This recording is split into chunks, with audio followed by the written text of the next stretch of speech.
കർഷകർക്ക് നിരാശ സമ്മാനിച്ച് നേന്ത്രക്കായ് വില കുത്തനെ ഇടിഞ്ഞു. 2 വർഷക്കാലത്തിലേറെയായി ഉയർന്നു നിന്ന വിലയാണ് 20 രൂപയിലേക്ക് കൂപ്പുകുത്തിയത്. കാർഷിക മേഖല ഇതോടെ വലിയ നഷ്ടം നേരിടുന്ന സ്ഥിതിയാണ് ഉണ്ടായിട്ടുള്ളത്. ഒരു സമയത്ത് കിലോഗ്രാമിന് 80 രൂപ വരെ ഉയർന്ന നേന്ത്രക്കായ് വിലയാണ് ഇപ്പോൾ കൂപ്പുകുത്തിയിട്ടുള്ളത്. പച്ചക്കായുടെ വില ഇടിഞ്ഞ് 20 രൂപയിലെത്തി. പഴം വില 3 കിലോയ്ക്ക് 100 രൂപ എന്ന തോതിലേക്കാണ് താഴ്ന്നിട്ടുള്ളത്. 2 വർഷത്തിലേറെയായി നേന്ത്രക്കായ് വില കേരളത്തിൽ ഉയർന്ന നിലയിലായിരുന്നു. മറ്റ് സംസ്ഥാനങ്ങളിൽ നിന്ന് കായ്വരവ് നിലച്ചിരുന്ന സാഹചര്യത്തിലാണ് കേരളത്തിൽ വില വർദ്ധിച്ചത്. കർഷകർക്ക് പച്ചക്കായ്ക്ക് 50 രൂപ വരെ കിലോഗ്രാമിൽ ലഭിച്ചിരുന്നു. ഈ വിലയാണിപ്പോൾ നേരെ ഇടിഞ്ഞിട്ടുള്ളത്.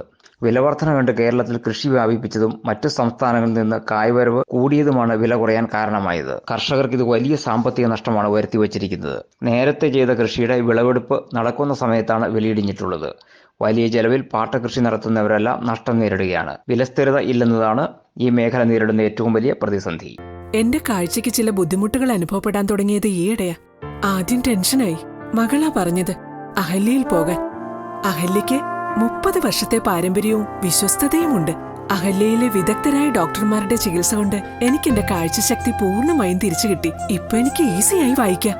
നേത്ര സംരക്ഷണത്തിന് നമ്മുടെ Ahalya. Ahalya foundation eye hospital, കേരളത്തിൽ എല്ലായിടത്തും.